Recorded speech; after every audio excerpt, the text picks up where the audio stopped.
నమస్కారం. మైత్రి media health care కార్యక్రమానికి స్వాగతం. ఈ రోజుల్లో మారుతున్న జీవనశైలి, ఆహారపు అలవాట్ల వల్ల ప్రతి ఒక్కరిని వేధిస్తున్న సమస్యలు గ్యాస్, ఎసిడిటీ, లివర్ సమస్యలు. చాలామంది వీటిని సాధారణ సమస్యలుగా తీసుకుంటారు కానీ పోను వీటి వల్ల చాలా రకాలైన అనారోగ్య సమస్యలు తలెత్తుతాయి. జీర్ణ వ్యవస్థను ఆరోగ్యంగా ఎలా ఉంచుకోవాలి, ఎలాంటి జాగ్రత్తలు తీసుకోవాలి అనే విషయాల్ని ఈరోజు మనతో పాటు చర్చించడానికి 2 సార్లు గోల్డ్ మెడల్ సాధించిన ప్రముఖ గ్యాస్ట్రోఎంట్రాలజిస్ట్ డాక్టర్ కృష్ణ చైతన్య గారు. నమస్తే డాక్టర్ గారు. నమస్తే. మైత్రి మీడియా హెల్త్ కేర్ కార్యక్రమానికి స్వాగతం.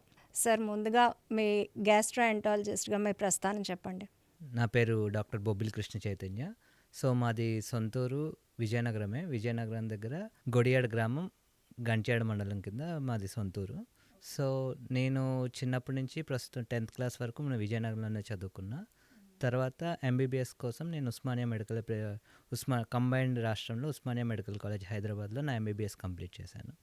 తర్వాత నాకు నీట్ పీజీలో తెలంగాణ స్టేట్ 6th ర్యాంక్ వచ్చింది. సో అక్కడ తర్వాత నా ఎండి జనరల్ మెడిసిన్ నేను Nizam's institute of medical sciences NIMS హాస్పిటల్లో నాది ఎండి జనరల్ మెడిసిన్ కంప్లీట్ అయింది. సో అక్కడ కూడా నాకు గోల్డ్ మెడల్ సాధించాను అప్పుడు ఎగ్జిట్ ఎగ్జామ్లో. సో దాని తర్వాత నేను సూపర్ స్పెషాలిటీ కోర్సు ఇంకా మనకి దగ్గరగా ఉండాలి అని చెప్పి ఆంధ్ర మెడికల్ కాలేజ్లో నాది కింగ్ జార్జ్ హాస్పిటల్లో నా డిఎం గ్యాస్ట్రోఎంట్రాలజీ కంప్లీట్ అయింది. సో దాంట్లో కూడా మనకి గోల్డ్ మెడల్ రావడం అనేది జరిగింది. సో ప్రస్తుతం కన్సల్టెంట్గా క్వీన్స్ ఎన్ఆర్ఐ హాస్పిటల్లో వర్క్ చేస్తున్నాను. సార్, ఇంతకుముందు కొంచెం పెద్ద వయసు వాళ్ళలో గట్రా ఉండేది. ఇప్పుడు మనకి యువతలోనే చూస్తున్నాం.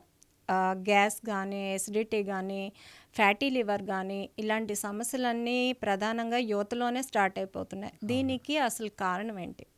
సో వెన్ కంపేర్ టు మన ఇంతకు ముందుతో కంపేర్ చేస్తే మెయిన్ ప్రధానంగా మనకి చేంజ్ అయింది ఏంటంటే మన లైఫ్ స్టైల్ చేంజ్ అయింది. సో ఇంతకుముందు మన పెద్దవాళ్ళు తీసుకునే ఆహారం కానీ ఇప్పుడు మనం తీసుకునే ఆహారం కానీ రెండిట్లో చాలా వ్యత్యాసం ఉంది. సో అలానే మన లైఫ్ స్టైల్, ఇప్పుడు మనం తినే జంక్ ఫుడ్, వీటి వల్ల ఏంటంటే ఎప్పుడో మనకి డిసీజెస్ 60 ఏళ్ళకి రావాల్సినవి కాస్త మనకి 30 ఏళ్ళకే మనకి రావడం అనేది జరుగుతుంది. సో ఇవన్నీ ఏంటంటే లైఫ్ స్టైల్ మారడం వల్ల మనకు ప్రధానంగా ఈ యువతలో, పిల్లల్లో కూడా మనకి ఈ డిసీజెస్ మనం చూడడం అనేది జరుగుతుంది. సో ఈ ఎక్సర్సైజ్ లేకపోవడం, మన తినే ఫుడ్ ఇదంతా మారిపోవడం వల్లే మనకి ఈ డిసీజెస్ అనేవి జరగడం, ఈ యువతలో రావడానికి మెయిన్ ప్రధానమైన కారణం అయితే ఇదే. మనకి జంక్ ఫుడ్ కానీ, ప్రిజర్వేటివ్స్ కలిపిన ఫుడ్ కానీ తినడం వల్ల మన పేగుల మీద కానీ, మన జీర్ణ వ్యవస్థ మీద కానీ దుష్ప్రభావం చూపిస్తాయంటారు మీరు? ఖచ్చితంగా దుష్ప్రభావం చూపిస్తుంది. సో అదే మనకి మెయిన్ ఈ డిసీజెస్ రావడానికి ప్రధాన కారణం అనేది మన పేగుల మీద ఎఫెక్ట్ చూపించడమే దీనికి ప్రధానమైన కారణం. సో దీనికి ఏంటంటే దీన్ని మనం గట్ డిస్బయోసిస్ అంటారు. అంటే ఏంటి అంటే, సో మన జీర్ణాశయంలో కోట్లాది బ్యాక్టీరియా ఉంటుంది. సో దాంట్లో మంచి బ్యాక్టీరియా ఉంటాయి, చెడు బ్యాక్టీరియా ఉంటాయి. 2 రకాల బ్యాక్టీరియా ఉంటాయి. సో మంచి బ్యాక్టీరియా ఎక్కువ ఉందా, చెడు బ్యాక్టీరియా ఎక్కువ ఉందా అనే దాని మీద మనకి జబ్బులు రావాలా లేదా అనేది డిసైడ్ అవుతుంది. సో మనం తినే ఈ ఫుడ్, జంక్ ఫుడ్, ఈ ఆయిల్స్, ప్రిజర్వేటివ్స్ వీటి వల్ల ఏంటంటే మెల్లమెల్లగా మంచి బ్యాక్టీరియా అనేవి చనిపోవడం జరుగుతుంది, చెడు బ్యాక్టీరియా అనేవి పెరుగుతాయి. సో దీన్ని మనం గట్ డిస్బయోసిస్ అంటారు. అంటే నార్మల్ మంచి బ్యాక్టీరియా ఎక్కువ ఉండాలి, చెడు బ్యాక్టీరియా తక్కువ ఉండాలి. సో ఇది రావడం వల్ల ఏమవుతుందంటే మెల్లమెల్లగా ఒక డిసీజెస్, ఫ్యాటీ లివర్ డిసీజెస్ కానీ, లేదు అంటే ఈ వాంతులు, విరోచనాలు, కడుపు నొప్పి, అజీర్తి ఇలాంటి రావడానికి మెయిన్ కారణం అంతా ఈ గట్ డిస్బయోసిసే కారణం మనకి. సో ఈ గట్ హెల్త్ మెయింటైన్ చేయడం మనకు చాలా ఇంపార్టెంట్. అంటే ఇంతకుముందు ఒకప్పుడు డ్రింక్ చేసే వాళ్ళకి లివర్ పాడైపోతుంది అన్నదే ఉంది. అవునవును. కానీ ఇప్పుడు అసలు డ్రింక్ చేయని వాళ్ళకి, ఈవెన్ పిల్లలకి కూడా ఈ ఫ్యాటీ లివర్ అన్నది వస్తున్నది. ఏంటి అసలు మరి ఈ ఫ్యాటీ లివర్ని ఎలా కంట్రోల్ చేస్తాం మరి? సో ఇందాక మనం మాట్లాడుకున్నట్టే, సో మనకి ఇంతకుముందు ఏంటంటే లివర్ చెడిపోవాలంటే మందు తాగితే లివర్ చెడిపోద్ది అనేది మనకి ఉన్న నోషన్ ఫస్ట్ నుంచి అదే మనకి. బట్ ఏంటంటే ఇప్పుడున్న లైఫ్ స్టైల్ చేంజెస్ వల్ల ఏమవుతుందంటే, ఇంతకుముందు మోస్ట్ కామన్ కాజ్ అంటే అన్నిటికంటే most common cause of liver failure or సిరోసిస్కి ప్రధానమైన కారణం ఆల్కహాల్. బట్ ఇప్పుడున్న పరిస్థితుల్లో ఫ్యాటీ లివర్ డిసీజ్ అంటే NAFLD fatty liver disease even ఆల్కహాల్ని అధిగమించి ప్రధానమైన కారణంగా ఇప్పుడు ఉన్న వాటిల్లో వెళ్తుంది. దీనికి మెయిన్ కారణం ఏంటంటే ఇప్పుడు ఇందాక మనం మాట్లాడుకున్నట్టు లైఫ్ స్టైల్ చేంజెస్ వల్ల చిన్నప్పటి నుంచి మనకి ఊబకాయం, ఒబేసిటీ, చైల్డ్‌హుడ్ ఒబేసిటీ, అలానే త్వరగా డయాబెటిస్, షుగర్ వ్యాధులు రావడం, వీటి వల్ల ఏంటంటే ఫ్యాటీ లివర్ డిసీజ్ ఇవన్నీ లింక్డ్, ఒకదానికొకటి లింక్డ్ డిసీజెస్ ఇవన్నీ. సో, డయాబెటిస్ ఉంటే ఫ్యాటీ లివర్ డిసీజ్ ఉంటుంది. ఫ్యాటీ లివర్ డిసీజ్ ఉంటే డయాబెటిస్ ఉంటుంది. అలానే ఒబేసిటీ ఉన్న వాళ్ళకి ఫ్యాటీ లివర్ డిసీజ్. ఇవన్నీ ఉన్న వాళ్ళకి ఏంటంటే ఫ్యూచర్‌లో మనకి కార్డియాక్ రిస్క్ కూడా, కార్డియాక్ ప్రాబ్లమ్స్ వచ్చే రిస్క్, ఎర్లీ హార్ట్ స్ట్రోక్స్ రావడం గాని, అలానే చూసుకుంటే మనకు బ్రెయిన్ స్ట్రోక్స్ వచ్చే రిస్క్ కూడా ఇలా మనకి ఎక్కువ ఉంటుంది. సో, మెయిన్ ప్రధానమైన కారణం ఈ ఒబేసిటీ, డయాబెటిస్ ఇవన్నీ మన లైఫ్ స్టైల్ చేంజెస్ వల్ల ఈవెన్ ఎర్లీ చైల్డ్‌హుడ్‌లోని మనకు స్టార్ట్ అయిపోతున్నాయి తెలియకుండా. సో, దీనివల్ల మనకు ఫ్యాటీ లివర్ అనేది ఇప్పుడు ప్రధానమైన కారణంగా, లివర్ సమస్యకి ప్రధానమైన కారణంగా ఇప్పుడు ఉంటుంది దానివల్ల. ఈ ఫ్యాటీ లివర్ అన్నది గ్రేడ్ 1, గ్రేడ్ 2, గ్రేడ్ 3గా చెప్తారు అవును. కదా! అవును. మరి ఏ స్టేజ్‌లో ఉంటే మనం ఇందులోంచి బయటపడగలం? సో, ఫ్యాటీ లివర్ గ్రేడ్ ఒక్కటి దాన్ని బట్టి మనం చెప్పలేం. గ్రేడ్ 1 అంటే ఏంటంటే మనకి ఫ్యాట్ అనేది stages, grade 1, grade 2, grade 3. But only ఈ మనకి ఇచ్చే ఈ గ్రేడింగ్ బట్టి మనము ప్రోగ్నోసిస్ కానీ అంటే ఎలా ఉంటుందని చెప్పలేం. సో, మనకి మెయిన్ తెలియాల్సింది ఏంటంటే ఫైబ్రోసిస్ ఎలా ఉంది అనేది తెలిస్తే దాని ప్రకారమే మనం మనిషికి ఎలా ఉంది, ప్రోగ్నోసిస్ బాగుంటుందా లేదా అనేది చెప్పగలం. బట్ ఫైబ్రోసిస్ అనేది మనకి ఈ ఫ్యాటీ గ్రేడ్ని బట్టి మనం చెప్పలేం. దానికి స్పెషల్‌గా ఫైబ్రో స్కాన్ అని ఒక స్కాన్ ఉంటుంది. సో, మీరు వినే ఉంటారు ఫైబ్రో స్కాన్ అంటే ఏంటంటే మనం లివర్ ఎంతవరకు ఫైబ్రోసిస్ అయ్యిందనేది మనం చూస్తాం ఆ స్కాన్ ద్వారా.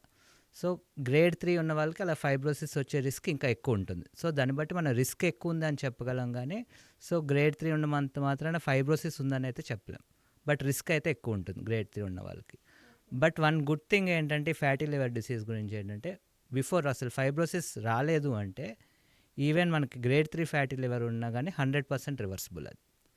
సో, మన లైఫ్ స్టైల్ చేంజెస్ కానీ ఇవి చేసుకుంటే ఈవెన్ 100% రివర్స్ అవుతుంది.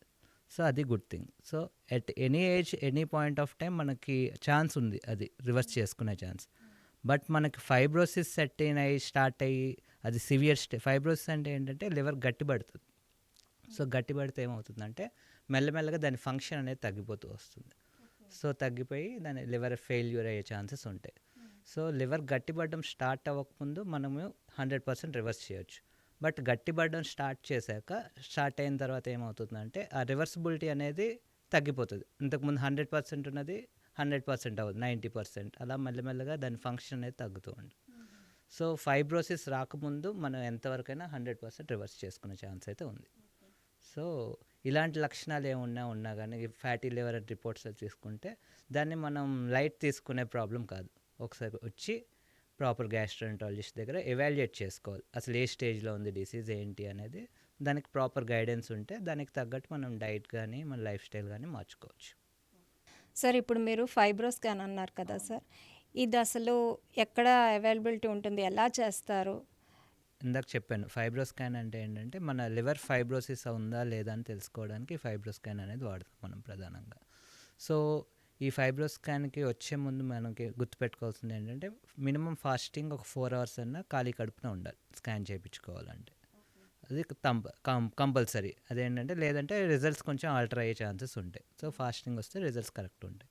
సో, ఈ ఫైబ్రో స్కాన్లో మన లివర్ అనేది ఏ స్టేజ్ వరకు ఫైబ్రోసిస్ అయ్యింది అనేది మనం తెలుసుకొని దాన్ని బట్టి మనం ప్రోగ్నోసిస్, మనిషికి ఎలా ఉంటుంది ప్రోగ్నోసిస్ అనేది మనం ఎస్టిమేట్ చేసుకోవడానికి పనికొస్తుంది.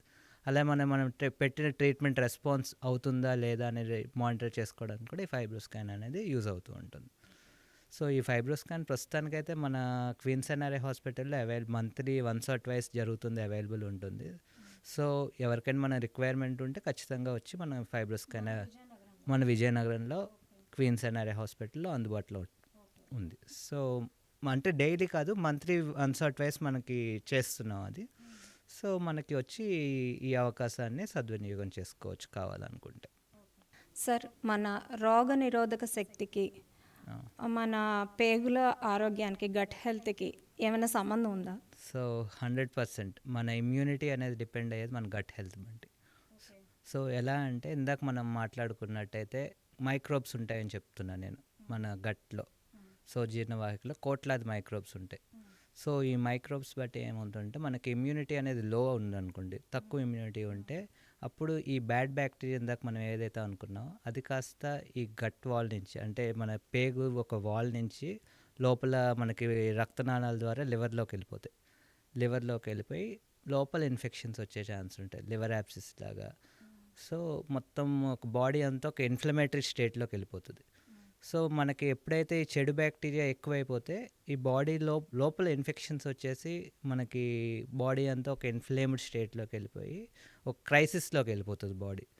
సో ఎప్పుడైతే మనకి మంచి బ్యాక్టీరియా తక్కువ ఉంటే ఈ ప్రాబ్లం అనేది వస్తుంది. సో అలానే ఇప్పుడు మనకి ఈ న్యూట్రియంట్స్ అనే మన తినే దాంట్లో ఇప్పుడు ఇమ్యూన్ పవర్కి కావాల్సిన న్యూట్రియంట్స్ ఇవన్నీ మన గట్ నుంచే అబ్జర్వ్ అయ్యి లోపలికి వెళ్ళాలి. సో గట్ ఎప్పుడైతే మనకి బాగాలేదో ఈ న్యూట్రియంట్స్ అనేవి మన తినే ఆహారంలో ఉన్నవి లోపలికి వెళ్ళవు. సో గ్రాడ్యువల్గా మన ఇమ్యూన్ పవర్ అనేది లో అయిపోయే ఛాన్సెస్ ఉంటాయి. సో గట్ హెల్త్ అనేది ఇమ్యూనిటీకి చాలా రిలేటెడ్. సో గట్ హెల్త్ బాగున్న వాళ్ళకి ఇమ్యూనిటీ బాగుంటుంది. మరి మన జీర్ణ వ్యవస్థని సెకండ్ బ్రెయిన్ అని పిలుస్తూ ఉంటారు. అవును. మరి ఇలాంటి సెకండ్ బ్రెయిన్ మీద ఒత్తిడి అన్నది, మన యాంగ్జైటీ అన్నది ఏ రకంగా వర్క్ చేస్తుంది? సో ఇది మనకు తెలుసుకోవాలంటే ఎలా అంటే మెయిన్ మనకి ఏంటంటే ఈ మన జిఐ ట్రాక్ట్ అంటే జీర్ణవాహిక, బ్రెయిన్ రెండు ఇంటర్ కనెక్టెడ్. రెండింటికి ఏంటంటే కనెక్షన్స్ ఉంటాయి. ఇది ఒక లూప్లో ఉంటుంది. బ్రెయిన్ నుంచి ఎప్పుడు మనకు జిఐ ట్రాక్ట్ సిగ్నల్స్ వస్తాయి, జిఐ ట్రాక్ట్ నుంచి బ్రెయిన్కి సిగ్నల్స్ వెళ్తాయి. సో మనం ఏం తినాలి ఏం తినకూడదు అనే బ్రెయిన్ మనకు దీనికి పంపిస్తుంది. సో ఇప్పుడు మన తినే ఆహారంలో మనకి జంక్ ఇలాంటివి ఎక్కువ ఉంటే ఆటోమేటిక్గా గట్ అనేది స్ట్రెస్లోకి వెళ్ళిపోతుంది. మన జిఐ ట్రాక్ట్ జీర్ణవాహిక ఇది స్ట్రెస్లోకి వెళ్ళిపోతే ఆ స్ట్రెస్ హార్మోన్స్ అనేవి గట్ ద్వారా తయారయ్యి బ్రెయిన్ని ఎఫెక్ట్ చేస్తాయి. సో అవి బ్రెయిన్ మీద సిగ్నల్ దానివల్ల ఏంటంటే మనిషి మానసికంగా కొంతమంది డిప్రెషన్లో అలా ఎప్పుడు లోలో ఉంటూ ఉంటారు. సో అవన్నీ కూడా మనకి గట్ నుంచి వచ్చే సిగ్నల్స్ బట్టి బ్రెయిన్ ఎలా యాక్టివ్ ఉండాలా లేదా అనేది కూడా మనకు డిసైడ్ అవుతూ ఉంటుంది. సో దీన్ని గట్ బ్రెయిన్ యాక్సిస్ అంటారు. సో గట్ టు బ్రెయిన్ మనకి ఎప్పుడు ఇంటరాక్టివ్, సో ఒక లూప్లో తిరుగుతూ ఉంటాయి. సో మన గట్ హెల్తీగా ఉంటే బ్రెయిన్ హెల్తీగా ఉంటుంది, బ్రెయిన్ హెల్తీగా ఉంటే గట్ హెల్తీగా ఉంటుంది. సో ఈ గట్ బ్రెయిన్ యాక్సిస్ అనేది మనకి ఇది ప్రాబ్లం ఉండడం వల్ల మనకు చాలా ఇప్పుడు మీరు వినే ఉంటారు ఐబిఎస్ ప్రాబ్లం అని చెప్పి విని ఉంటారు. సో ఇవన్నీ ఏంటంటే disorders of gut brain axis అంటారు. అంటే వీటిల్లో ఈ గట్ బ్రెయిన్ మన తినే ఆహారంలో వీటిల్లో లోపాలు, జంక్ ఫుడ్ ఇవన్నీ తినడం వల్ల ఏమవుతుందంటే ఇందాక మనం అనుకున్నట్టు గట్ డిస్బయోసిస్, ఈ మైక్రోబయోటా చెడు బ్యాక్టీరియా ఎక్కువైపోవడం వల్ల బ్రెయిన్కి ఒక రకమైన సిగ్నల్స్ వెళ్తాయి, డిప్రెషన్లోకి వెళ్ళిపోయే సిగ్నల్స్. సో వాటి వల్ల ఇవన్నీ వచ్చే జబ్బులు ఇవన్నీ. సో అందుకని మన గట్ని సెకండ్ బ్రెయిన్ అంటారు. సో బ్రెయిన్కి ఒక అసిస్టెంట్లా పనిచేస్తుంది అనమాట. సో ఎప్పుడు కంటిన్యూస్గా ఇన్పుట్స్ వస్తూ ఉంటాయి బ్రెయిన్కి గట్కి, గట్ నుంచి బ్రెయిన్కి. అంటే ఇప్పుడున్న మనకి వర్క్ లోడ్ ఇదంతా కొంచెం యాంగ్జైటీ అది తగ్గించుకోవాలంటారు మీరు? తగ్గించుకోవాలి ఖచ్చితంగా. లేదు అంటే ఇందాక ఇలాంటి సిమ్టమ్స్ అనేవి ఇంకా ఎక్కువ అయ్యే ఛాన్సెస్ ఉంటాయి. సో స్ట్రెస్ వీలైనంత వరకు మనం తగ్గించుకోవడానికి ప్రయత్నించాలి. ఇర్రిటబుల్ బవల్ సిండ్రోమ్ అదే కదా సార్, మీరు ఇప్పుడు ఐబిఎస్ అని చెప్పారు. ఐబిఎస్ ఇది ఉన్నవాళ్ళకి చాలా మందికి ఏంటంటే తిన్న వెంటనే వాష్రూమ్కి వెళ్ళడం, లేదా ఏదైనా ఇంటర్వ్యూస్ కానీ ఎగ్జామ్స్ కానీ ఉంటే ఒక టెన్షన్ నర్వస్గా ఫీల్ అయ్యి మళ్ళీ వాష్రూమ్ కానీ కడుపు నొప్పి రావడం కానీ, ఇదేనా ఐబిఎస్ అంటే? ఐబిఎస్ అంటే మెయిన్ మీరు చెప్పినట్టే ఇరిటబుల్ బౌల్ సిండ్రోమ్ అంటారు దీన్ని ఏంటంటే ప్రధాన లక్షణాలు మీరు చెప్పినట్టు తిన్న వెంటనే మోషన్ అవుతుంది చాలామందికి. జనరల్గా ఏంటంటే చిన్నపిల్లలకి ఎలా అవుతుంది, తిన్న వెంటనే విరోచనం అవ్వడం, అది చిన్నపిల్ల. గ్రాడ్యువల్గా మనం పెద్ద అయ్యే కొద్దీ ఏంటంటే ఈ రిఫ్లెక్స్ అనేది తగ్గిపోతూ ఉంటుంది. బట్ కొంతమంది పేషెంట్స్లో స్ట్రెస్ వల్ల ఈ రిఫ్లెక్స్ అనేది మళ్ళీ యాక్టివేట్ అవుతుంది. సో అలా అవడం వల్ల మళ్ళీ తిన్న వెంటనే వాష్రూమ్కి వెళ్ళడం, అలానే ఇలాంటి వాళ్ళకి ఇంకా ప్రెజెంటేషన్ అంటే కొంతమందికి ఇలా వాష్రూమ్లో, కొంతమంది కాన్స్టిపేషన్ కింద కూడా ప్రెజెంట్ అవుతుంది. మోషన్ అవ్వదు, కొన్ని రోజులు మోషన్ అవుతుంది, కొన్ని రోజులు ఎక్కువసార్లు విరోచనం, కొన్ని రోజులు అవ్వదు, కొన్ని రోజులు అవుతుంది. సో ఆల్టరింగ్గా ఉంటుంది. సో అది కాకుండా కడుపు నొప్పి రావడం, తిన్న వెంటనే కడుపు నొప్పి రావడం, ఇవి దీని ప్రధానమైన లక్షణాలు. సో ఇది ఎలా వస్తుందంటే మీరు ఇందాక చెప్పారు, ఎప్పుడైనా స్ట్రెస్ కానీ ఎగ్జామ్స్ కానీ ఇంటర్వ్యూస్ కానీ ఇలాంటి ఉన్నప్పుడు ఇంకా అగ్రివేట్ అవుతాయి ఇవి. ఎందుకంటే ఇప్పుడు మన బాడీలో ఎలా ఉంటుందంటే మన స్ట్రెస్కి ఒక్కొక్క బాడీ ఒక్కోలా రెస్పాన్స్ ఇస్తుంది. బ్రెయిన్ ఒకలా ఎలా రెస్పాన్స్ ఇస్తుంది, హెడేక్ రావడం కానీ ఇలా రెస్పాండ్ అవుతుంది. అలాగే మన జిఐ ట్రాక్ట్, ఈ జీర్ణవాహిక కూడా ఒక విధంగా రెస్పాన్స్ ఇస్తుంది. ఏ విధంగా రెస్పాన్స్ ఇస్తుంది, ఇలా కడుపు నొప్పి రావడం, అలానే మోషన్స్ అవ్వడం, కొంతమందికి మోషన్ సరిగ్గా అవ్వకపోవడం, తిన్న వెంటనే మోషన్ అవ్వడం, ఇలాంటివి గట్ రెస్పాన్స్ టు స్ట్రెస్ అన్నట్టు. అంటే సో స్ట్రెస్కి ఒక విధంగా మన గట్ రెస్పాండ్ అవుతుంది. సో దీనికి మనం మెయిన్ ప్రధానంగా తగ్గించుకోవాలంటే స్ట్రెస్ తగ్గించుకోవడానికి మనం ప్రయత్నిస్తే మెల్లమెల్లగా ఇవి అనేవి ఇంప్రూవ్ అవుతూ ఉంటాయి సిమ్టమ్స్. గ్యాస్ సమస్య రాగానే చాలామంది యాంటాసిడ్ ట్యాబ్లెట్స్ వేసేసుకుంటూ ఉంటారు. ఇంట్లో ఉంటాయి, వేసేస్తారు. లేదా మెడికల్ షాప్‌కి వెళ్ళి తెచ్చేసుకొని వేసేసుకుంటున్నారు. దీనివల్ల లాంగ్ రన్‌లో ఏమైనా ప్రాబ్లమ్స్ ఉంటాయా? సో ఫస్ట్ ఏంటంటే మనకి ప్రాబ్లం ఏంటంటే ఈ మనకి వైడ్ అవైలబిలిటీ ఉన్నాయి. మన ఏ మెడికల్ షాప్కి వెళ్ళి గ్యాస్ మాత్ర కావాలన్నా వెంటనే ఇచ్చేస్తుంది. దానికి ఎక్కడ కంట్రోల్ లేదు మనకి.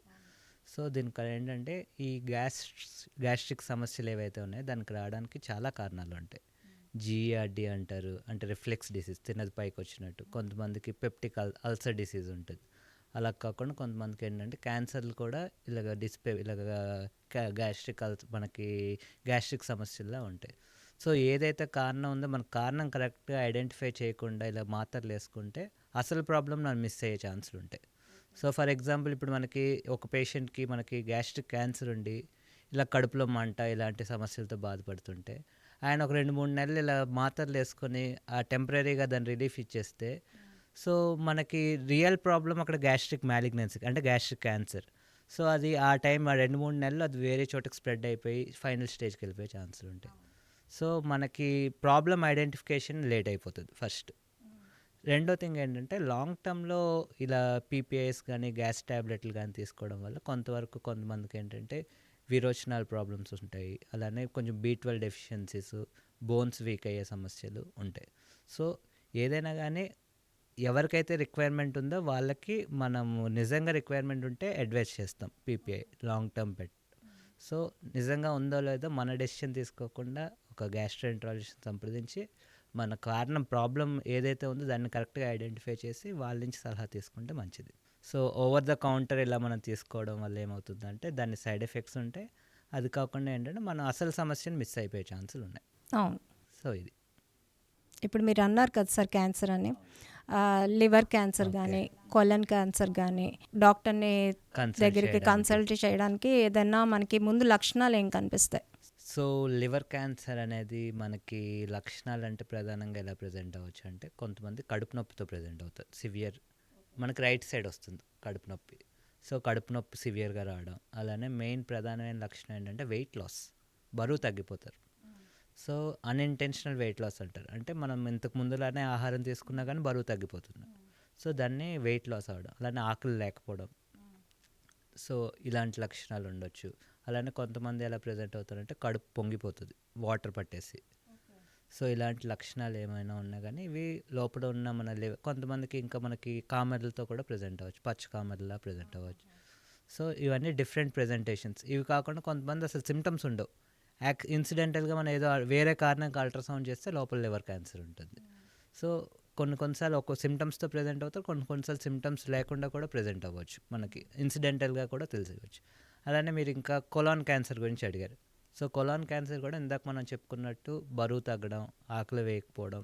అలా కాకుండా ఇంకా కామన్ లక్షణాలు ఏంటంటే మనకి రీసెంట్ ఆన్సెట్ కాన్స్టిపేషన్ అంటారు. అంటే ఏంటి అంటే ఇంతకుముందు ఎప్పుడు మలబద్ధకం ప్రాబ్లం లేని మనిషికి సడన్గా మలబద్ధకం రీసెంట్గా ఇప్పుడు లాస్ట్ 1 వీక్ 2 వీక్స్ 1 మంత్ నుంచి వస్తుంది. అలానే మోషన్ వెళ్ళేటప్పుడు బ్లడ్ పడుతుంది. సో ఎక్కువ విరోచనాలు అవుతున్నాయి, మోషన్ వెళ్ళేటప్పుడు చీమ్ పడుతుంది, బరువు తగ్గిపోతున్నాం, అల్సట, ఇలాంటివి ఏమైనా ఉన్నా కానీ ఇవన్నీ మనకి పేగు క్యాన్సర్, కొలాన్ క్యాన్సర్కి లక్షణాలు. సో ఇలాంటి సమస్యలు ఏమున్నా కానీ మనం వెంటనే సంప్రదించాలి ఖచ్చితంగా. సంప్రదిస్తే మనకి ఎర్లీగా మనం డయాగ్నోస్ చేస్తే క్యాన్సర్, అప్పుడు మనకు ట్రీట్మెంట్ అనేది ఎర్లీ స్టేజెస్లో క్యూరేటివ్ ట్రీట్మెంట్, అంటే దాన్ని కంప్లీట్గా నివారించే ఛాన్స్ ఉంటుంది. అదే మన స్టేజ్ తప్పిపోయి డయాగ్నోస్ చేస్తే అప్పుడు మనకి ఛాన్సెస్ అనేవి, ట్రీట్మెంట్ ఛాన్సెస్ తగ్గిపోతూ ఉంటాయి. అది ఏజ్ బట్టి కూడా మారిపోతూ ఉంటుంది. ఏజ్ ఫ్యాక్టర్స్ ఉంటాయి, మనకి ఇలా చాలా ఫ్యాక్టర్స్ ఉంటాయి. అందరు పేషెంట్స్ ఒకలాగా మనకు రెస్పాన్స్ ఉండదు. ఇవన్నీ డిపెండ్ ఏదైనా కానీ మనం ఎర్లీ స్టేజెస్లో ఐడెంటిఫై చేస్తే ప్రోగ్నోసిస్ అనేది బాగుంటుంది. సార్ ఇప్పుడు ఈ క్యాన్సర్స్ని మనం ఐడెంటిఫై చేయాలంటే ఎండోస్కోపీ, కొలనోస్కోపీ అనే టెస్టులు మీరు రెగ్యులర్గా చేస్తారు. మరి ఇవి ఎంతవరకు మనకి సేఫ్? అసలు సేఫ్ అంటే endoscopy and colonoscopy both are safe. So అంత భయపడాల్సిన అవసరం అయితే లేదు. ఎండోస్కోపీకి జనరల్గా ఏంటంటే అది ఒక 5 minutes పడుతుందండి ప్రొసీజర్, 5 minutes. సో అదేంటంటే మనం నోటి ద్వారా మన ఎండోస్కోపీ పైప్ని ఇంట్రడ్యూస్ చేసి ఆల్మోస్ట్ చిన్న పేగు వరకు మనం చూస్తాం, స్టమక్ చిన్న పేగు చూస్తాం. సో చూసి ఈలోపు మనకేమైనా అల్సర్ లాంటి ప్రాబ్లమ్స్ ఉన్నా కానీ, లేదంటే గ్యాస్ట్రిక్ క్యాన్సర్ వస్తే లోపల కాయల్లాగా అలాంటివి ఏమైనా ఉంటాయి. సో అలాంటి ప్రాబ్లమ్స్ ఏమైనా ఉన్నా కానీ మన ఐడెంటిఫికేషన్కి ఉపయోగపడుతూ ఉంటుంది. సో ఈ ఎండోస్కోపీ ఎవరు చేయించుకోవాలనేది కూడా తెలియాలి మనకి. ఎండోస్కోపీ అసలు ఎప్పుడు ఇండికేషన్, అసలు ఎందుకు అందరికీ ఎండోస్కోపీ అవసరం లేదు. ఎప్పుడు ఇందాక మన లక్షణాలు చెప్పాను మీకు కొన్ని. బరువు తగ్గిపోతున్నారు, ఆకలి వేయట్లేదు, సివియర్ అబ్డామినల్ పెయిన్, కడుపులో నొప్పి సివియర్గా, కొంతమందికి వాంతులు అయిపోతూ ఉంటాయి, చాలా ఏం తిన్నా వాంతులు అయిపోతాయి. ఇవి అల్సర్ల వల్ల వస్తుందా? అల్సర్ల వల్ల వస్తుంది. అలానే క్యాన్సర్ లక్షణాలు కూడా సేమ్ ఇలానే ఉంటాయి. సో ఇలాంటి సమస్యలు, అలానే వాంతుల్లో రక్తం పడుతుంది కొంతమందికి, రక్తపు వాంతులు అవ్వడం. సో ఇలాంటి సమస్యలు ఏమున్నా కానీ వెంటనే మన ఎండోస్కోపీ తక్షణంగా చేసుకొని మనకి ప్రాబ్లం ఏంటో అనేది కరెక్ట్గా ఐడెంటిఫై చేయడానికి ఉపయోగపడుతుంది. అలానే మన కొలనోస్కోపీ అంటే ఏంటి అంటే మన మలద్వారం ద్వారా మనం ఈ పెద్ద పేగు మొత్తం మనం ఎగ్జామిన్ చేయడానికి వచ్చి చిన్న పేగు కూడా స్టార్టింగ్ వరకు చూస్తూ ఉంటాం. సో అలానే ఇప్పుడు ఇందాక మనం అనుకున్న కోలాన్ క్యాన్సర్లు కానీ, ఇలాంటి క్యాన్సర్స్ కానీ, అలానే ఇంకా మనకి దేనికి ఉపయోగపడుతుందంటే కొంతమంది దీర్ఘకాలికంగా డయేరియా సమస్యతో బాధపడుతుంది. అంటే విరోచనాలు చాలా కాలంగా, నెలల తరబడి విరోచనాలు. సో అలాంటి కేసెస్లో ఏంటంటే మనకి కాజ్ ఏంటో, అసలు ప్రాబ్లం ఏంటి అనేది ఐడెంటిఫై చేయడానికి ఈ కొలనోస్కోపీ అనేది ఉపయోగపడుతుంది. సో ఇది జనరల్గా మనం సెడేషన్లో చేస్తాం, అంటే మత్తు ఇచ్చేస్తాం కాబట్టి అంత మనకి ప్రాబ్లం ఉండదు. జనరల్గా ఈ ప్రొసీజర్ మనకి 20 minutes to 30 minutes పడుతుంది కొలనోస్కోపీ అనే దానికి చూడడానికి. ఎండోస్కోపీ అయితే 5 minutes అంతే, 5 minutesలో మనకు అయిపోతుంది. సో మనకి నిజంగా ఇండికేషన్ ఉన్నప్పుడు ఖచ్చితంగా చేయించుకోవాల్సి వస్తుంది. బట్ దాని గురించి మనం అంత భయపడే టెస్ట్లు అయితే కాదు. Safe procedure endoscopy and colonoscopy are safe procedures, మనం భయపడాల్సిన అవసరం లేదు. ఇప్పుడు ప్రస్తుతం అయితే కనుక చాలా మందిలో అల్సర్లే ఎక్కువగా మనకి కనిపిస్తున్నవి. ఇవి ఏంటి సార్, కడుపు నొప్పితో స్టార్ట్ అవుతుందా, వామిటింగ్స్తో స్టార్ట్ అవుతుందా, లేకపోతే గొంతు మంటతో స్టార్ట్ అవుతుందా? సో ఈ అల్సర్ డిసీజ్ అనేది ఏంటి అంటే మెయిన్ ఇప్పుడు ఓవర్ ద కౌంటర్ ఇప్పుడు గ్యాస్ మాత్రలు ఎక్కువ వాడుతున్నారు జనాలు. సో జనాలు వాడడం వల్ల ఏంటంటే కొంతమంది అల్సర్స్ ఏంటంటే ఆటోమేటిక్గా హీల్ అయిపోతున్నాయి కూడా కొన్ని, మనకి ఎండోస్కోపీ చేయకముందే మందులు వాడడం వల్ల హీల్ అయిపోతున్నాయి. సో ఇవి జనరల్గా ఎలా ప్రజెంట్ అవ్వచ్చు మనకి అంటే, మీరు ఇందాక చెప్పినట్టు కడుపులో మంటతో ప్రజెంట్ అవ్వచ్చు. కొంతమందికి తిన్న వెంటనే కడుపు మంటలాగా వస్తుంది, మంటతో ప్రజెంట్ అవ్వచ్చు. అలానే అల్సర్ మనకి బ్లీడ్ అయింది అనుకోండి, రక్తపు వాంతులతో ప్రజెంట్ అవ్వచ్చు. సో ఒక్కొక్కరికి ఒక్కొక్క ప్రజెంటేషన్స్ ఉంటాయి. కొంతమంది కడుపు బ్లోటింగ్ అంటే కడుపు ఉబ్బరంగా ఉంటుంది, సో అలా కొంతమంది ప్రజెంట్ అవుతారు.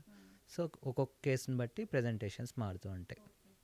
సో ఈ అల్సర్ కూడా ఏంటంటే, ఈ అల్సర్లు కొన్ని అల్సర్లు మన క్యాన్సర్ కింద కూడా మారుతాయి. క్యాన్సర్లు కూడా ఇలా అల్సర్ లాగానే ప్రజెంట్ అవుతాయి. సో లక్షణాలు అనేవి సేమ్ లక్షణాలతో ఇద్దరు ప్రజెంట్ అవ్వచ్చు. సో అది ఏంటి ప్రాబ్లం అనేది మనం ఎండోస్కోపీ చేసి దాన్ని ఐడెంటిఫై చేసి, అవసరమైతే మనకు అనుమానం ఉందంటే బయాప్సీ అంటారు, అంటే ముక్క పరీక్ష తీసుకొని దాన్ని మనం క్యాన్సర్ లక్షణాలు ఉన్నాయా లేదా అనేది మనం చెక్ చేయడానికి ఎండోస్కోపీ ద్వారా జరుగుతుంది. అది పేగు వరుపు అంటారు కదా సార్, అదేంటి? సో పేగు వరుపు అంటే ఏంటి అంటే, పేగు కొంచెం మనకి ఎరితిమా అంటారు, అంటే కొంచెం రెడ్నెస్లా ఉంటుంది మనకి ఎండోస్కోపీలో. అదేంటంటే మనం తినే ఫుడ్, అది మనకి బయట ఫుడ్ తినే వాళ్ళు, అలానే కొంచెం స్పైసీ ఫుడ్ ఇలాంటివి తినే వాళ్ళలో పేగు అనేది కొంచెం రెడ్నెస్ అవుతుంది. సో అదేంటంటే కొంచెం హీల్ అవ్వడానికి మళ్ళీ మనం దానికి రెస్ట్ ఇస్తే హీల్ అవుతుంది. సో కొన్ని రకాల హెచ్ పైలోరీ ఇన్ఫెక్షన్ అంటారు, అంటే ఏంటంటే బయట ఫుడ్ తినడం వల్ల ఈ హెచ్ పైలోరీ బ్యాక్టీరియా అని ఒక రకమైన బ్యాక్టీరియా ఉంటుంది. సో ఆ బ్యాక్టీరియా వల్ల ఏంటంటే అది కూడా సేమ్ ఇలానే మనకు కడుపు నొప్పి, కడుపు ఉబ్బరం, తిన్న వెంటనే కడుపు ఉబ్బిపోయినట్టు, బ్లోటింగ్లా ఇలాంటి సమస్యలతోనే ప్రజెంట్ అవుతుంది ఈ హెచ్ పైలోరీ. సో అలాంటి ఇన్ఫెక్షన్స్లో కూడా పేగు వరుపులో వచ్చినట్టు మనకు వస్తుంది. సో ఇలాంటి మనకేమున్నా కానీ ఇది కూడా మన ఎండోస్కోపీ ద్వారానే ఈ ప్రాబ్లం కూడా ఐడెంటిఫై చేసి మనం ఆ ఇన్ఫెక్షన్ ఉందని మనం ప్రూవ్ చేసుకుంటే దానికి ట్రీట్మెంట్ ఉంది, ట్రీట్మెంట్ కోర్స్ వాడితే మనకి లక్షణాలు అనేవి తగ్గుతాయి. గుండెలో మంట రాగానే, ఛాతీ ప్లేస్లో మంట రాగానే గుండె నొప్పి అనుకొని భయపడతారు కొంతమంది. కొంతమంది ఏంటనంటే గ్యాస్ అనుకొని చాలా లైట్ తీసుకుంటారు. అసలు ఈ గ్యాస్ సమస్యకి గుండె నొప్పికి ఉండే తేడా ఏంటి? సో ఇదే మెయిన్ ప్రాబ్లం ఏంటంటే, రెండు ఇలా సేమ్ ప్రెజెంటేషన్తో ప్రజెంట్ అవ్వచ్చు. గుండె నొప్పితో మనకు గుండె సమస్యలు ప్రజెంట్ అవ్వచ్చు. అలానే GERD అంటారు, అంటే గ్యాస్ట్రోఇసోఫేజియల్ రిఫ్లెక్స్ డిసీజ్, అంటే మనం తిన్నది పైకి వస్తుంది, పైకి రావడం వల్ల ఛాతిలో మంట రావడం కానీ, కొంతమందికి గొంతు దిగకపోవడం కానీ, సో ఇలాంటి సిమ్టమ్స్ అనేవి కొంతమందికి వస్తుంటాయి. సో ఈ ఛాతీలో మంట, కొంతమందికి నొప్పి కూడా వస్తూ ఉంటుంది. సో ఈ ఛాతీలో నొప్పి వచ్చినప్పుడు అది మనకి కార్డియాక్ హార్ట్ ప్రాబ్లం వల్ల వచ్చిందా, లేదు అంటే ఈ జీఈఆర్డీ వల్ల వచ్చిందా అనేది తెలుసుకోవడం కష్టం అవుతుంది. సో మనకి కొన్ని ఉంటాయి లక్షణాలు హార్ట్ ప్రాబ్లమ్ సూచించేవి. ఎప్పుడైతే మనకి ఎప్పుడైతే ఛాతీలో మంట వచ్చిందో, ఛాతీలో నొప్పి కానీ మంట వచ్చినప్పుడు ఏంటంటే అది లెఫ్ట్ ఆర్మ్కి రేడియేషన్ అంటారు. సో ఆర్మ్కి రేడియేట్ అవ్వడం కానీ, అలానే కొంతమందికి గుండె దడలా ఉంటుంది. సో గుండె దడలా కొట్టుకోవడం కానీ, అలానే పని చేస్తున్నప్పుడు నొప్పి వచ్చిందంటే అది హార్ట్ ప్రాబ్లం వల్ల వచ్చేయడానికి ఛాన్స్ ఎక్కువ ఉంటుంది. అలానే ఇప్పుడు జీఈఆర్డీ వల్ల జనరల్గా ఏంటంటే ఎవరిలో మనం ఎక్కువ చూస్తామంటే ఇప్పుడు తిన్న వెంటనే పడుకోవడం ఇలాంటివి చేసినప్పుడు ఈ జీఈఆర్డీ సమస్యలు ఏంటంటే మనం నిద్రపోయిన తర్వాత మెల్లగా పడుకున్న 2 hours తర్వాత ఈ రిఫ్లెక్స్ పైకి వచ్చి అప్పుడు సిమ్టమ్స్ వస్తాయి. సో అలా క్లియర్ కట్గా మనం ఇది అనేది ఐడెంటిఫై చేయలేం, కానీ సో కొన్ని లక్షణాలు బట్టి కొంతవరకు మనం అసెస్మెంట్ చేయొచ్చు. ఇది హార్ట్ ప్రాబ్లమా లేదు అంటే జీఈఆర్డీ వల్ల వచ్చిందా అనేది మనం ఐడెంటిఫై చేయవచ్చు. సో గుండె ప్రాబ్లం అనేటప్పుడు మనం ఖచ్చితంగా సీరియస్గా తీసుకోవాలి. ఎందుకంటే హార్ట్ ప్రాబ్లం అయితే అది మనకి లైఫ్కే రిస్క్ ఉంటుంది కాబట్టి ఖచ్చితంగా మనం ఎవాల్యుయేట్ చేసుకోవాలి. అవును. హార్ట్ డిసీజ్ కూడా సైమల్టేనియస్గా మనం ఎవాల్యుయేట్ చేస్తాం ఏదో ఉన్నప్పుడు. సో ఒకవేళ మనకు హార్ట్ డిసీజ్ రూల్ అవుట్ అయిపోయింది అంటే అప్పుడు మన ఎండోస్కోపీ ద్వారా దీనికి ఏమైనా ప్రాబ్లం ఉందా అనేది మనం ఐడెంటిఫై చేసి దానికి కరెక్ట్ ట్రీట్మెంట్ అనేది అందిస్తాం. ఫుడ్ తీసుకొని నిద్రపోవడానికి మధ్యలో ఒక గ్యాప్ అన్నది మెయింటైన్ చేయకపోవడం వల్ల ప్రాబ్లమ్స్ వస్తాయి. సో ఒకటి ఏంటంటే లేట్ నైట్ ఫుడ్స్ వీటి వల్ల ఏమంటుంటే మన బాడీలో స్ట్రెస్ ఎక్కువైపోతుంది. మనకి లేట్ నైట్స్ ఫుడ్ స్లీప్ లేకపోవడం వల్ల వీటన్నిటి వల్ల ఏంటంటే బాడీ ఒక స్ట్రెస్ఫుల్ స్టేట్లోకి వెళ్ళిపోతుంది. ఇందాక మనం ఏదైతే మాట్లాడుకున్న స్ట్రెస్ ఎక్కువైతే మనకి ఆటోమేటిక్గా బ్రెయిన్కి కూడా స్ట్రెస్ వెళ్తుంది. సో స్ట్రెస్ వెళ్ళడం వల్ల ఇప్పుడు తిన్న వెంటనే పడుకుండిపోతారు కొంతమంది. లేట్ నైట్ ఇప్పుడు 12 o'clock తిని 1 o'clock పడుకుంటారు చాలామంది. సో అలా చేయడం వల్ల ఏమవుతుంది అంటే ఇందాక మనం అనుకున్నట్టు రిఫ్లెక్స్ డిసీజ్ అంటారు. అంటే మనం తిన్న వెంటనే పడుకుంటే ఏమవుతుందంటే గ్యాప్ అనేది మినిమం 2 hours మెయింటైన్ చేయాలి మనం తిన్నదానికి పడుకునేదానికి. లేదంటే ఏమవుతుందంటే తిన్నది మళ్ళీ పైకి వచ్చే ఛాన్స్ ఉంటాయి, పుల్లటి తేనెపుల్లగా, లేదంటే ఆ తిన్నవి అరగని పైకి వచ్చినట్టు కానీ ఇలాంటివి వచ్చి ఛాతీలో మంట రావడం కానీ ఇలాంటివన్నీ వచ్చే సమస్యలు ఎక్కువ ఉంటాయి. సో తిన్న వెంటనే ఎప్పుడు పడుకోవడం అనేది కరెక్ట్ పద్ధతి కాదు. అండ్ మినిమం ఒక 2 hours అన్నా మనం అడ్వైస్ చేస్తాం నైట్ పడుకోవడానికి. సో ఫర్ ఎగ్జాంపుల్ మనం 10 o'clockకి పడుకుంటున్నాం అంటే before 8 better to have dinner. So minimum 2 hours అన్నా మెయింటైన్ చేస్తే మంచిది. డిన్నర్లో ఏ ఫుడ్ అయితే బెటర్ అంటారు? సో డిన్నర్లో ఏ ఫుడ్ అయితే ఫస్ట్ థింగ్ ఏంటంటే బయట ఫుడ్ కంప్లీట్గా అవాయిడ్ చేస్తే మంచిది. సో హోమ్ బేస్డ్ ఫుడ్ తీసుకొని ఏదైనా కానీ హెవీగా తినకూడదు. So night time food main preferably as early as possible తినడానికి ట్రై చేయాలి. ఇఫ్ పాసిబుల్ 7 before తినగలనంటే ఎంత ఎర్లీగా అయితే అంత తినడం మంచిది. అండ్ బ్యాలెన్స్డ్గా హెవీగా తినకుండా స్పైసెస్ ఇవి లేకుండా ఇందాక మనం అనుకున్న ప్రోటీన్ కానీ ఫైబర్ కానీ కార్బోహైడ్రేట్స్ కంప్లీట్గా అన్నీ ఉండేటట్టు చూసుకొని. సో ఒకటే మనకు గుర్తు ఏంటంటే మనకి కడుపు అనేది ఎప్పుడు కంప్లీట్గా నిండేటట్టు తింటే అది బ్యాడ్ థింగ్. సో ఎప్పుడు మనకు కొంచెం గ్యాప్ ఉంటేనే మంచిది. సో కడుపు అనేది తేనుపులు వచ్చే వరకు తింటారు చాలామంది. సో అదేంటంటే కడుపు అంత ఫుల్ ఉన్నప్పుడు ఏంటంటే ఇందాక మనం అనుకున్న రిఫ్లెక్స్ రావడానికి ఛాన్సెస్ ఎక్కువ ఉంటాయి. అలానే మనకి తర్వాత ఒబేసిటీ కానీ ఊబకాయం, డయాబెటీస్ ఇవన్నీ రావడానికి కూడా మన తీసుకునే ఫుడ్ని బట్టే మనకి ఏది అనేది డిపెండ్ అవుతూ ఉంటుంది. సో కంప్లీట్ ఒక అడ్వైజ్ ఏంటంటే కడుపు ఎప్పుడు కంప్లీట్గా ఫుల్ అవ్వకూడదు, దానికి గ్యాప్ ఉంటేనే మంచిది. So better main night times ఏంటంటే లైట్ ఫుడ్ తీసుకుంటే బెటర్. కొంతమంది ఫ్రూట్స్ మీదే డిపెండ్ అయి ఉంటారు, అది ఎంతవరకు బెటర్? సో ఏదైనా కానీ ఓన్లీ ఫ్రూట్స్ అనేది కూడా బెటర్ కాదు. ఏదైనా కానీ బ్యాలెన్స్డ్గా ఉండాలి, అన్నీ ఉండాలి తినే వాటిల్లో. సో ఫ్రూట్స్లో ఫైబర్ ఉంటుంది ఓకే, బట్ ప్రోటీన్ అనేది ఉండాలి, కార్బోహైడ్రేట్స్, సో అన్నీ ఉండేటట్టు చూసుకోవాలి. ఓన్లీ ఫ్రూట్స్ తిని ఉండిపోవడం కూడా కరెక్ట్ కాదు. సో అన్నీ కరెక్ట్గా మెయింటైన్ చేయాలి. అలానే ఎక్కువ తినకూడదు, కంట్రోల్గా ఉండాలి. సార్, కిడ్నీలో రాళ్ళు ఉంటే కనుక మనకి కరిగించడానికని మందులు ఇస్తారు. నెక్స్ట్ ఏంటనంటే సర్జరీలు కూడా పడుతుంటాయి. సేమ్ ఇలాగే గ్యాల్ బ్లాడర్లో కూడా అంతేనా? అంటే స్టోన్స్ వస్తాయి కదా, అవేంటి మందులతో కరిగిపోతాయా లేకపోతే అది గ్యాల్ బ్లాడర్ రిమూవ్ చేసేయాలి? ఇన్ కేస్ రిమూవ్ చేస్తే అది మన జీర్ణ వ్యవస్థ మీద ఏదైనా ఇన్బ్యాలెన్స్గా పడుతుందా?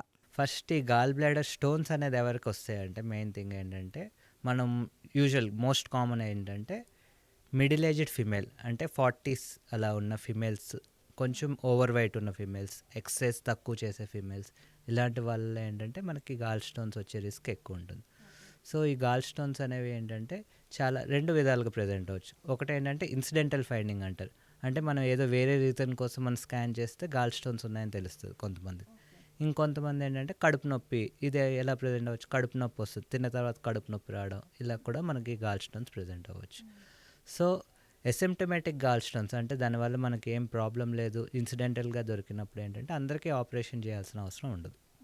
సో దానివల్ల మనకు సిమ్టమ్స్ ఉన్నాయి, ప్రాబ్లం ఉంది, లేదంటే గాల్ బ్లాడర్లో వేరే లక్షణాలు ఇంకేమైనా కనిపిస్తున్నాయి, క్యాన్సర్ లక్షణాలు కనిపిస్తున్నాయి, ఇలాంటివి ఏమైనా ఉన్నాయంటే మాత్రం మనకు సిమ్టమ్స్ ఉండి దానివల్ల మనకి ఇబ్బంది అవుతుంది అంటే అప్పుడు గాల్ బ్లాడర్ ఆపరేషన్ అనేది చేస్తాం. సో అందరికీ gall bladder operation, gall stones ఉంటే ఆపరేషన్ చేసేయాలనేది కరెక్ట్ కాదు. సో కొంతమందికి సిమ్టమ్స్ లేకపోతే మనం ఏంటంటే ఫాలో అప్ పెట్టుకుంటాం. అంటే ఒక 3 months తర్వాత మళ్ళీ స్కాన్ చేసి స్టోన్స్ అనేవి ఎలా ఉన్నాయి, తగ్గాయా పెరిగాయా ఏంటి అనేది మనం అబ్జర్వ్ చేస్తూ ఉంటాం. సో ఇంకో క్వశ్చన్ ఏం అడిగారంటే గాల్ బ్లాడర్ ఆపరేషన్ చేసిన తర్వాత మనకి ఏమైనా సమస్యలు ఉంటాయా అని అడిగారు మీరు. సో దాంట్లో మనం తెలుసుకోవాల్సింది ఏంటంటే ఫస్ట్ ఇప్పుడు ఒక పేషెంట్ చెప్తా మీకు, స్టోన్స్ ఉన్నాయి, గాల్ స్టోన్స్ ఉన్నాయి, కడుపు నొప్పి వస్తుంది, ఆపరేషన్ చేశాక కూడా ఆయనకి పెయిన్ తగ్గకపోతే అప్పుడు మనం ఏం చేస్తాం? సో అప్పుడు ఏంటంటే మెయిన్ బిఫోర్ ఆపరేషన్ చేసే ముందు నిజంగా ఇదే పెయిన్ కాజా కాదా అనేది మనం ఎవాల్యుయేట్ చేసుకోవాలి. ఫర్ ఎగ్జాంపుల్ గాల్ స్టోన్స్ ఉన్న పేషెంట్స్కి అల్సర్ కూడా ఉండొచ్చు కడుపులో, అది కూడా సేమ్ సిమ్టమ్స్ ప్రజెంట్ అవుతుంది. బట్ ఇప్పుడు మనం గాల్ బ్లాడర్ ఆపరేషన్ చేసిన అసలు సమస్య పెప్టిక్ అల్సర్ డిసీజ్.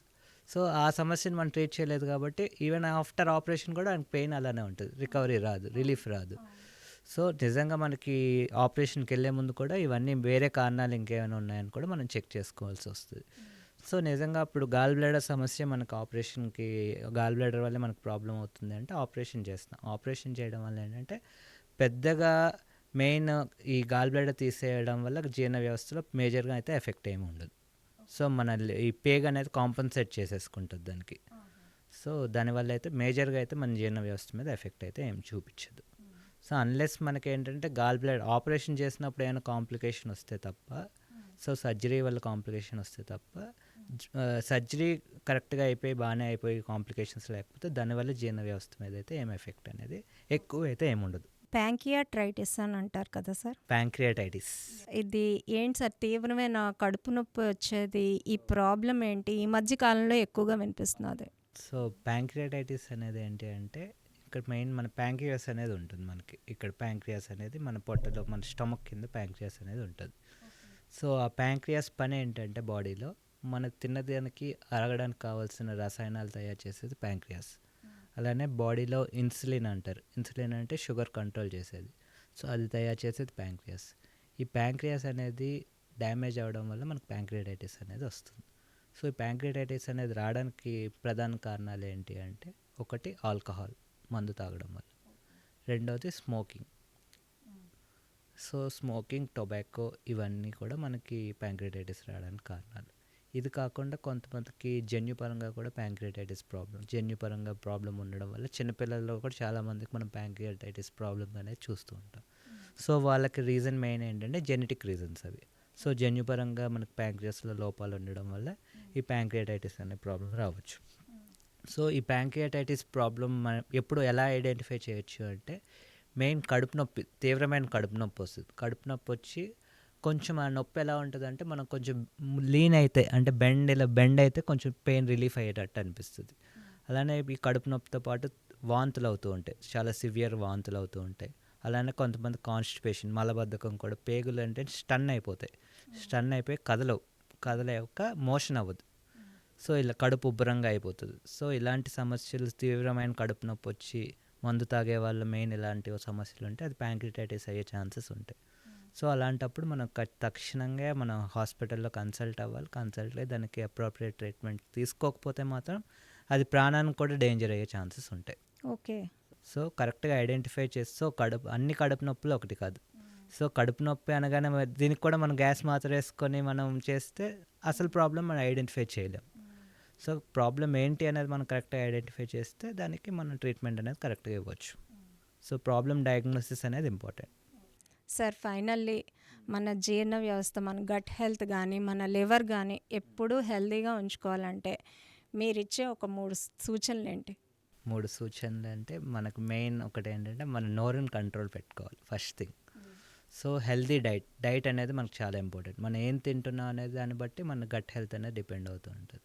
సో మనం తినేది మనకి జంక్ ఎక్కువ తినేసి స్పైసీ ఫుడ్స్, జంక్స్ ఇలాంటివి, ఆయిల్, ఈ ప్రిజర్వేటివ్స్ ఇలాంటి ఫుడ్స్ ఎక్కువ తినడం వల్ల మనకి లాంగ్ టర్మ్లో షుగర్ వచ్చే ఛాన్సులు ఎక్కువ ఉంటాయి, ఒబేసిటీ ఊబకాయం వచ్చే ఛాన్సులు ఉంటాయి, అలానే మనకు ఫ్యాటీ లివర్ ఇలాంటి సమస్యలు వచ్చే ఛాన్సులు ఉంటాయి. సో డైట్ అనేది అన్నిటికంటే ఇంపార్టెంట్. సో డైట్లో మనకి ప్రాపర్గా మెయింటైన్ చేస్తే మన హెల్త్ అనేది మెయింటైన్ చేసుకోవచ్చు. సెకండ్ థింగ్ ఏంటంటే body should have exercise. So diet and exercise are the core stone. So ఇవి మనకి మెయిన్ బాగుంటే మనకి ఈ హెల్త్ అనేది నాట్ ఓన్లీ గట్ బాగుంటే మనకి ఆరోగ్యం అన్నీ బాగానే ఉంటాయి. సో గట్ హెల్త్ మెయింటైన్ చేయడానికి ఈ 2 మెయిన్ ప్రధానమైన నా టిప్స్. సో ఇది ఫాలో అయితే మేజర్ ఏంటంటే మన నోటిని అదుపు పెట్టుకోవాలి. సో అది చేసుకుంటే సరిపోతుంది. ధన్యవాదాలు డాక్టర్ గారు. థ్యాంక్ యూ అండి. మా హెల్త్ కేర్ కార్యక్రమానికి వచ్చి మీ అమూల్యమైన సలహాలు, సూచనలు మా ప్రేక్షకులకు అందించినందుకు చాలా చాలా థ్యాంక్స్ అండి. Thank you. చూశారు కదా, ఈరోజు డాక్టర్ గారు ఇచ్చిన విలువైన సలహాలు, సూచనలు అవన్నీ పాటిస్తూ మీరు కూడా హెల్తీగా ఉంటారని ఆశిస్తూ మరో వారం హెల్త్ కేర్ కార్యక్రమాల్లో మళ్ళీ కలుద్దాం. నమస్కారం.